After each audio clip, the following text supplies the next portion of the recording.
తెనాలి పురపాలక సంఘం నిర్వహిస్తున్న special main drive sanitation work పనులను 33వ వార్డులో నిర్వహించారు. వార్డులో జరుగుతున్న పనులను చైర్పర్సన్ తాడిబోయిన రాధికతో పాటు వార్డు కౌన్సిలర్ మొగల్ అహ్మద్ బేగ్ పరిశీలించారు. పట్టణంలోని 33వ వార్డులో ప్రత్యేక డ్రైనేజ్ డ్రైవ్ శానిటేషన్ కార్యక్రమాన్ని బుధవారం నిర్వహించారు. డ్రైవ్లో ప్రత్యేకంగా ప్రధాన డ్రైనేజ్లో పేరుకుపోయిన పూడికలను, వ్యర్థాలను తొలగించే కార్యక్రమాన్ని నిర్వహించారు. 34వ వార్డు నుంచి దిగువకు 33వ వార్డులోకి మెయిన్ డ్రైనేజ్లో వ్యర్థాలు రావడంతో విజయవాడ రైల్వే ట్రాక్ వద్ద ఉన్న కల్వర్టర్ దగ్గర ఆగిపోవడంతో డ్రైనేజ్ పారుదల సమస్యగా మారినట్లు కౌన్సిలర్ మొగల్ అహ్మద్ బేగ్ చైర్పర్సన్ దృష్టికి తీసుకువచ్చారు. దీంతో డ్రైనేజ్ పారుదలను పూర్తి స్థాయిలో చైర్పర్సన్ సమీక్షించారు. ఈ సందర్భంగా చైర్పర్సన్ తాడిబోయిన రాధిక మాట్లాడుతూ 33వ వార్డులో డ్రైనేజ్ పారుదల సమస్య రైల్వే ట్రాక్ దగ్గర ఉన్న కల్వర్టర్ వద్ద నిలిచిపోవడంతో సమస్యగా మారిందని, త్వరలోనే రైల్వే అధికారులను సంప్రదించి ఈ డ్రైనేజ్ సమస్యను తొలగించడం జరుగుతుందని చెప్పారు. అలాగే 33వ సచివాలయం 34వ వార్డులో ఉందని, దాన్ని నైట్ షెల్టర్ బిల్డింగ్ లో మార్చేందుకు చర్యలు తీసుకుంటానని చెప్పారు. 6 లక్షలతో నైస్ షెల్టర్ బిల్డింగ్ మరమ్మతులు చేపడుతున్నామని చైర్పర్సన్ తెలియజేశారు. కౌన్సిలర్ మొగల్ అహ్మద్ బేగ్ మాట్లాడుతూ తన వార్డులో ప్రధానంగా ఉన్న డ్రైనేజ్ సమస్యను చైర్పర్సన్ దృష్టికి తీసుకువెళ్లడంతో సత్వరమే పరిష్కరించే దిశగా చర్యలు చేపడుతున్నట్లు తెలియజేశారని ఆయన చెప్పారు.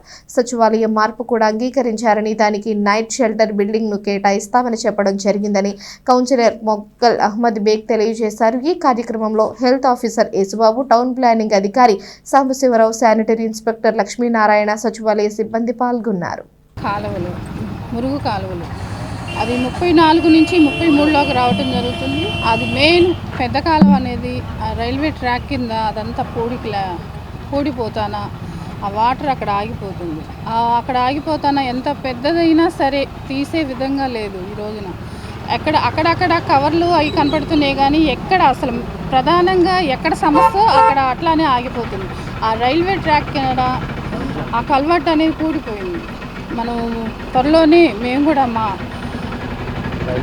రైల్వే వాళ్ళకి ఒక లెటర్ పెట్టి ఆ కల్వర్ట్ అనేది ఓపెన్ చేపిస్తాం. గతంలో కూడా ఎడ్లింగే కాలేజ్ ఇలాంటి సమస్య ఉంటే మేము అది కూడా వాళ్ళకి లెటర్ పెట్టి అది కల్వర్ట్ అనేది ఓపెన్ చేపిస్తాం జరిగింది.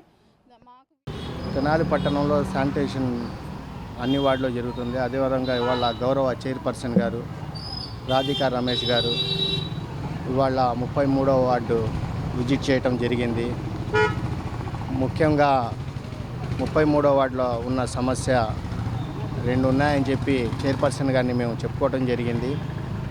ఫస్ట్ సమస్య వచ్చేసి సచివాలయం 33ది 34లో ఉంది మేడం గారు, మాకు 33లో పెట్టేయండి అంటే సరేనని చెప్పేసి బాలాజీరావుపేట మహేంద్ర కాలనీలో నైట్ షెల్టర్ ఒకటి ఖాళీగా ఉంది, దాన్ని మరమ్మతులు చేసి పెడతామని చెప్పారు. అదేవిధంగా గౌరవ చైర్పర్సన్ రాధికా రమేష్ గారు 33వ వార్డులో ఉన్న నైట్ షెల్టర్ మరమ్మతుల కోసం 6 లక్షల రూపాయలు టెండర్కి ఇవ్వటం జరిగింది. అది అయిన వెంటనే సచివాలయాన్ని ఇక్కడ మార్పించడం జరుగుతుంది. అదేవిధంగా 33వ వార్డులో మెయిన్ డ్రైన్ ఒకటి ఉంది, అది 34వ వార్డు నుంచి వస్తుంది. 34వ వార్డు అత్యధికంగా కమర్షియల్ ఏరియా, అక్కడ నుంచి వచ్చే హోటల్ వ్యర్థాలు ఇవన్నీ 33వ వార్డులోకి వస్తాయి. ఈ నీరు మొత్తం ఎడ్లలింగ కాలనీ ట్రాక్ కల్వర్టు నుంచి దాటడం జరుగుతుంది.